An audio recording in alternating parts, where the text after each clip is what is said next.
আরজিকরের বুকে কিছুক্ষণ আগে যে মিছিল চলছিল সেই মিছিলকে কেন্দ্র করে একটা বড় সংখ্যক সাধারণ মানুষ থেকে শুরু করে বিভিন্ন স্তরের মানুষ ছিল, কারা ছিল আমরা জানি না, তারা আরজিকরের ব্যারিকেড ভেঙে দেয়। আরজিকরের ব্যারিকেড ভেঙে ভেতরে ঢোকে সম্পূর্ণরূপে আমাদের ধর্ণা মঞ্চ থেকে শুরু করে এই জায়গাটাতে ভ্যান্ডালিজম শুরু হয়। আমরা ডাক্তার আমাদের আরজিকরের বুক থেকে একটা প্রেস এই মিছিল যে বেরোনোর কথা ছিল সেই মিছিলটা বেরোনোর ঠিক মুহূর্তে এই ঘটনা ঘটে। আমরা টোটালি ভীত এবং সন্ত্রস্ত। আমাদের যে অবস্থান মঞ্চ ছিল সেই অবস্থান মঞ্চের একটা ভ্যান্ডালিজম হয়, তার আশেপাশে এমার্জেন্সির মধ্যে ভ্যান্ডালিজম হয়। আমরা মনে করি পরিষ্কারভাবে পুলিশ দাঁড়িয়ে পরিষ্কার দেখলো এই ঘটনা, কোনো রকমের কোনো হস্তক্ষেপ করলো না। আমরা পরিষ্কার মনে করি পুলিশ প্রশাসনের এটা পরিষ্কার ব্যর্থতা, প্রশাসনের ব্যর্থতা, সরকারের ব্যর্থতা।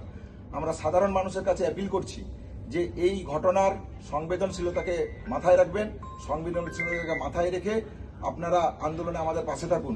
আমরা এরপরেও বলতে চাই, আমরা আন্দোলন বন্ধ করছি না, আন্দোলন যেভাবে চলছে সেভাবেই চলবে। আপনারা শান্ত থাকুন, যেভাবে শান্তিপূর্ণ পদ্ধতিতে আমরা এই আন্দোলন চালিয়ে যাচ্ছিলাম সেইভাবেই আপনারা আমাদের পাশে থাকুন, সলিডারিটি রাখুন।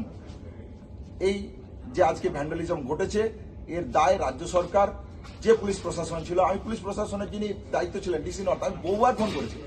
আমাদের পক্ষ থেকে যারা রিপ্রেজেন্টেটিভ ছিল, যাদের সাথে নিয়মিত কথা হতো না, তার সাথে আমাদের প্রতিদিন যোগাযোগ হয়েছে। তাদের সাথে কম করে 10-12 বার 15 বার ফোনে কথা হয়েছে, কিন্তু তারা কেউ কোনো রকমের কোনো রেসপন্স নেয় না, ফোন ধরেনি, রেসপন্স নেয়নি। তাই আমরা মনে করি এই পরিষ্কার পুলিশ প্রশাসনের ব্যর্থতায় এবং চক্রান্তের মাধ্যমে এই ভ্যান্ডালিজম ঘটানো হয়েছে। তারপরেও আমরা আমাদের আন্দোলন কন্টিনিউ রাখছি। পরবর্তী কর্মসূচি আমাদের অতি দ্রুততার সাথে আমরা জানাবো। আরেকটা কথা বলতে চাই যে আমরা আরজিকরের ডাক্তারি ছাত্র নার্সিং স্টুডেন্টসের পক্ষ থেকে সাধারণ জনগণের কাছে অ্যাপিল করছি, আবেদন করছি, আপনারা আমাদের আন্দোলনের পাশে এসে দাঁড়ান এবং যারা তাদের নিজস্ব হীন স্বার্থে এই আন্দোলনকে বন্ধ করার জন্য, আন্দোলনকে ভাঙার জন্য আজকে এই হামলা চালালো, তাদেরকে রুখে দিন। আমাদের আন্দোলনের পাশে এসে দাঁড়ান, আমরা সাধারণ মানুষের কাছে অ্যাপিল করছি।